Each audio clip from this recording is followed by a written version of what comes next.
Welcome to Behind the Veil, a video podcast powered by the national nonprofit media platform American Muslim Today.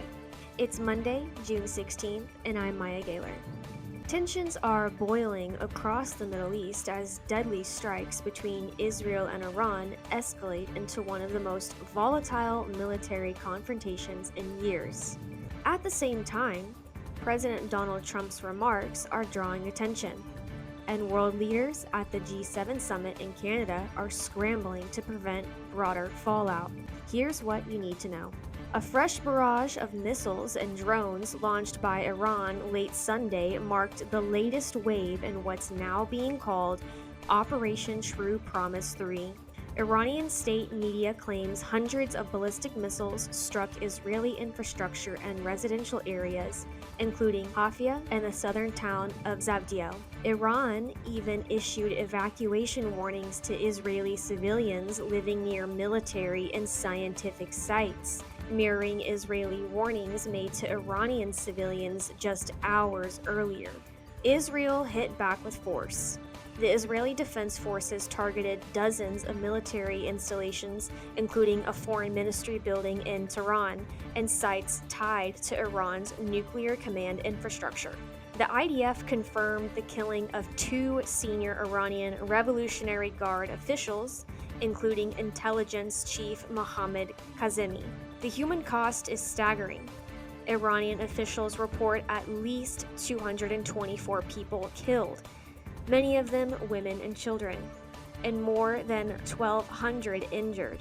In Israel, at least 14 people are dead, with nearly 400 injured following a barrage of over 200 rockets. Israel's Prime Minister Benjamin Netanyahu vowed continued military action, saying Iran will pay a very heavy price.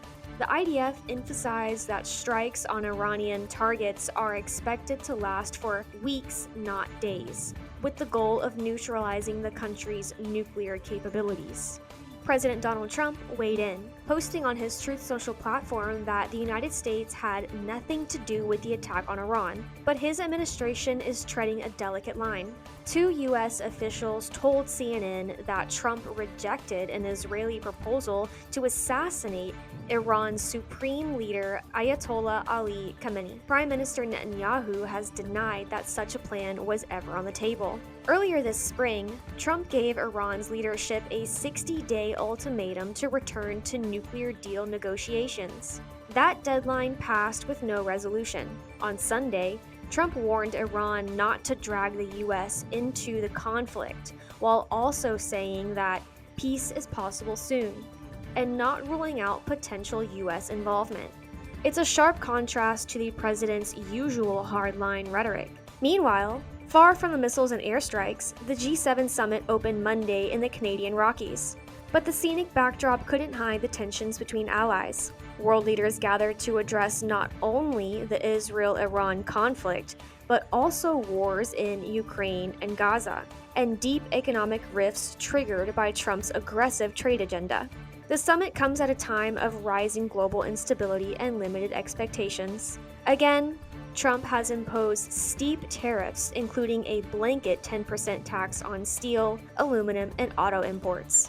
While leaders from Japan, the UK, and Italy are trying to keep Trump engaged, few expect a joint statement to emerge from this year's summit. Analysts say the US is no longer interested in building consensus if it interferes with Trump's push to boost tariffs, back fossil fuels, and reduce Europe's reliance on American military support. Despite the diplomatic tightrope, Trump is holding one-on-one meetings with Canadian Prime Minister Mark Carney, Mexican President Claudia Sheinbaum, and Ukrainian President Vladimir Zelensky. These bilateral talks may provide more insight into Washington's true global priorities. Still, as G7 leaders try to coordinate responses to Chinese economic power, critics warn that Trump's strategy of alienating allies while targeting Beijing could backfire. As the world watches the Iran-Israel crisis spiral and global powers try to find their footing, one thing is clear. This is a defining moment for international diplomacy, regional stability, and U.S. global leadership. That's it for now. Thank you for joining me on Behind the Veil. If you value our public service journalism, please support American Muslim Today, a 501c3 nonprofit, by following us on social media at American Muslim Today or donating at AmericanMuslimToday.com.